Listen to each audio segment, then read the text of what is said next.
2026 T20 உலகக்கோப்பை தொடரின் super 8 சுற்றில் நடைபெற்ற முக்கிய ஆட்டத்தில் சொந்த மண்ணில் விளையாடிய இலங்கை அணி இங்கிலாந்திடம் 51 ரன்கள் வித்தியாசத்தில் படுதோல்வியை சந்தித்துள்ளது.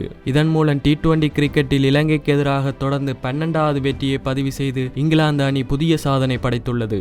பல்லேகல சர்வதேச கிரிக்கெட் மைதானத்தில் நடைபெற்ற குரூப் 2 ஆட்டத்தில் முதலில் பேட்டிங் செய்த இங்கிலாந்து அணி நிர்ணயிக்கப்பட்ட 20 ஓவர்களில் 9 விக்கெட் இழப்புக்கு 146 ரன்களை எடுத்தது.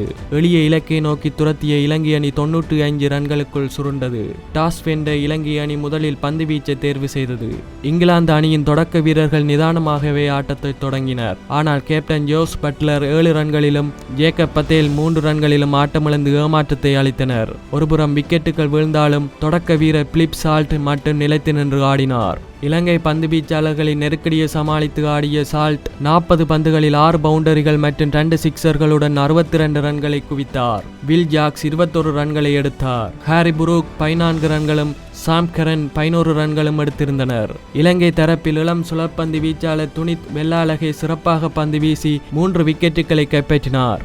தில்சன் மதுசங்க மற்றும் மகேஷ் தீக்ஷானா தலா 2 விக்கெட்டுகளை வீழ்த்தினார்கள். இறுதியில் இங்கிலாந்து அணி 146 ரன்களை சேர்த்தது. 147 ரன்கள் எடுத்தால் வெற்றி என்ற எளிய இலக்குடன் களமிறங்கிய இலங்கை அணி ஆரம்பமே அதிர்ச்சியாக அமைந்தது.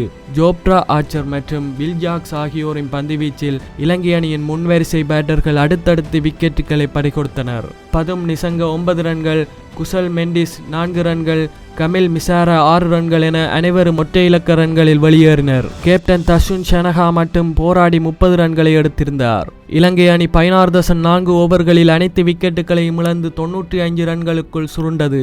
பந்துவீச்சில் இங்கிலாந்து தரப்பில் வில் ஜாக்ஸ் 3 விக்கெட்டுகளையும் ரஷீத், டியான் டாப்சன், ஜோப்ரா ஆர்ச்சர் தலா 2 விக்கெட்டுகளை கைப்பற்றியிருந்தனர். இந்த வெற்றியின் மூலம் சூப்பர் 8 சுற்றில் இங்கிலாந்து அணி 2 புள்ளிகளை பெற்றுள்ளது. சொந்த மண்ணில் ரசிகர்கள் முன்னிலையில் இலங்கை அணி பேட்டிங்கில் முழுமையாக சொதப்பி தோல்வியை தழுவியது பெரும் ஏமாற்றத்தை அளித்துள்ளது.